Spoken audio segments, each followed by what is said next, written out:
Now, back to Coastal Living on KZTV.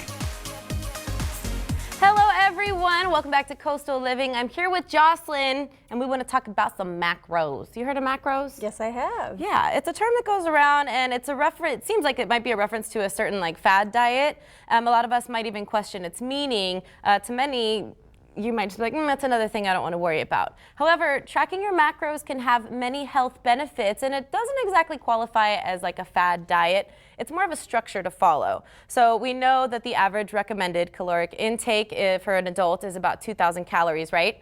But you can get 400 calories from half a case of Oreos, or you can get that same number of calories from a full plate of baked chicken and some delicious grilled veggies and a side of sweet potatoes. Now, which one do you think is better for your body? Oreos. Just kidding. kidding. Where's the buzzer? Where's the buzzer, Kendall? So macros stand for macronutrients, which break down generally into three categories. You have your proteins, your carbs, and your fats. So proteins are your meats, your fish, your legumes, and more, chicken, turkey, salmon, things like that.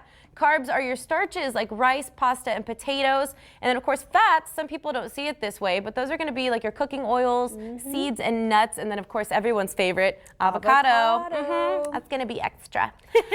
This can all go into a lot of detail and we look forward to bringing on a professional to discuss macronutrients in more detail. But we just wanna touch on that and then move into teaching you how to prep a safe and healthy meal. So I think that there's a lot of discouragement about meal prepping in general because it seems like a lot of work. It is a lot of work, but it's very well worth it in the end, especially with the right ingredients and the spices that you add to it. But I see that you brought some really delicious ones right here. Yes, and these may not look delicious to everyone, especially if you're not a fan of these types of fiber. But here I just wanted to show you guys the variety of options that we have. So this is generally what I like to cook, and I cook them in bulk. So I'll cook my ground turkey. I prefer the ground turkey over the beef. Some chicken. I was using my pressure cooker, but we had a barbecue for Super Bowl Sunday, so I threw some extra chicken breasts on the grill. It gave it a different flavor, that nice smoked flavor. And then of course a fish like salmon is very high in protein, but also has some healthy fats in there for you. So these are all going to be really great for you, and you can't go wrong with broccoli and Brussels sprouts. Just make sure you have your Beano if it does you like that, okay? Make sure you have it handy. And these are actually, I had to throw that in there. Y'all know what I'm talking about.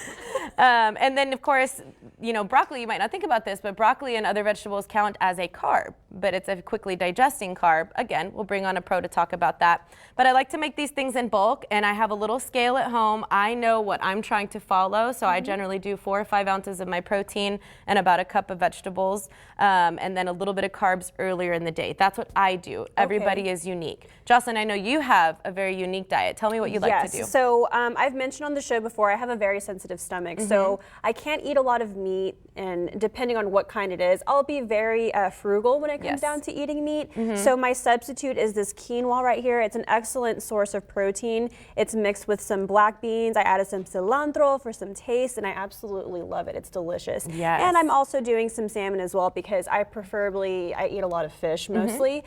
So that's a lot of my protein is my fish and eggs, and of course this quinoa right here, which is very good for you. And I would love to hopefully cover some more of these different other substitutes that we can talk about for those that don't typically eat a lot of meat, which I wish I could because this looks absolutely delicious for you. And I wanted to ask you, do you have like a day where you'll eat chicken, or do you kind of mix it up? It just depends. So right now I'm following a kind of a strict diet that was recommended to me because I'm countdown to that wedding. I'm shredding for the wedding, y'all.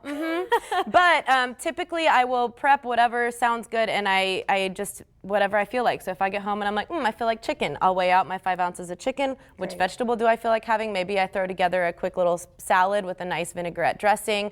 And then you want to think about your healthy snack. So I'm a snacker. I am too. You're a snacker. It's tough because it's so easy to grab that bag of chips, or here at work, and I know you guys have this too. There's Taco Tuesday, there's Donut Wednesday, there's pastries in the break room. It is so hard to resist. There's pizza, there's this and that. So you want to make sure that you have your decoys, right? Your go-tos. So I like to have some boiled eggs that are ready to go. Carrots are a nice tasty treat if you want to pair those up with some peanut butter. Crunchy or creamy, Joss? Creamy. Oh, I'm a crunchy girl. I was thinking the same thing. I forgive you. And then And if you are going to do nuts, be wary of the ratio or the amount that you're having. So this is about a 1/4 cup. That's about a healthy amount of nuts to have as a snack. You don't necessarily want to go for a whole cup of nuts because that's a lot in one sitting. Okay. So a lot of these are just displays of some healthy snacks. You got your pineapple over there, some snack bars. Avocado also. Yeah. I love to snack on avocado. Absolutely. And we want to take this into more detail, but just in case you're kind of falling off the wagon after January ended and you still have those weight loss goals, these are some healthy options that you have. We hope you learned a little bit here, and we look forward to teaching you more about meal prepping. Let us know what you love and what want more of by messaging us on Facebook and Instagram at Coastal Living TV. I think we did good. I think so High five. Cheers to healthy eating and a healthy lifestyle. We're wrapping up the show. When we come back, you're watching Coastal Living.